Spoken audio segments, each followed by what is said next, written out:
L'un des dogmes par excellence, c'est la religion. On peut ne pas être d'accord. Moi, je ne suis pas là pour être d'accord avec vous.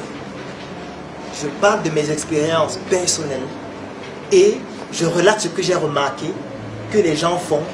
Et il y a des choses que quand les gens font ça, à chaque fois, ça ne marche pas. Et moi, je vous dis que voilà, c'est que quand les gens font à chaque fois, ça ne fonctionne pas. Vous allez faire votre expérience. Si vous voulez, vous faites comme ça, vous avez de l'argent, mais sachez que vous allez perdre de l'argent et perdre votre temps. Pourquoi? Parce que la concurrence, elle est violente. On a actuellement des gens sur notre marché, qui la plupart des entrepreneurs sont des étrangers, qui sont prêts à tuer les autres pour que leurs entreprises aient de la croissance. Ils sont prêts à faire tout ce qu'il faut faire de négatif pour vous écraser, pour qu'eux ils avancent. Ils sont prêts à utiliser tous les moyens nécessaires pour que si l'entreprise que vous êtes en train de faire les jeunes qui vous écrase. Vous avez des concurrents qui sont comme ça sur le marché.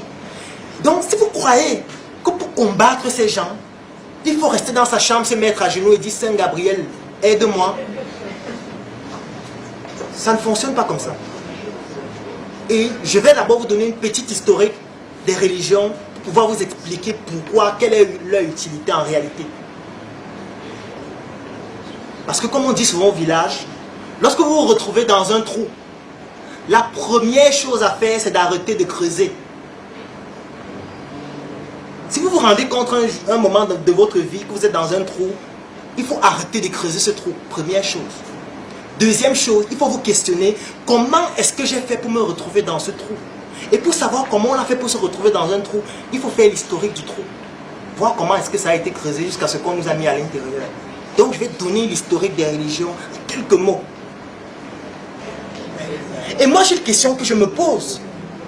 Si les Blancs refusent qu'on vive avec eux ici sur Terre, en nous refusant les visas, vous demandez le visa, on refuse le visa. Les gens veulent aller mourir, ils arrivent même là-bas, on les tue même qu'aller mourir dans la mer là-bas.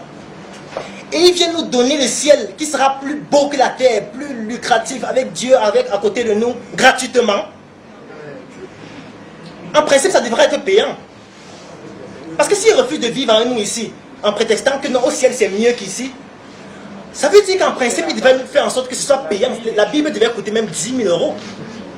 On devait empêcher que les gens aient ces connaissances qui vont leur faire aller au ciel.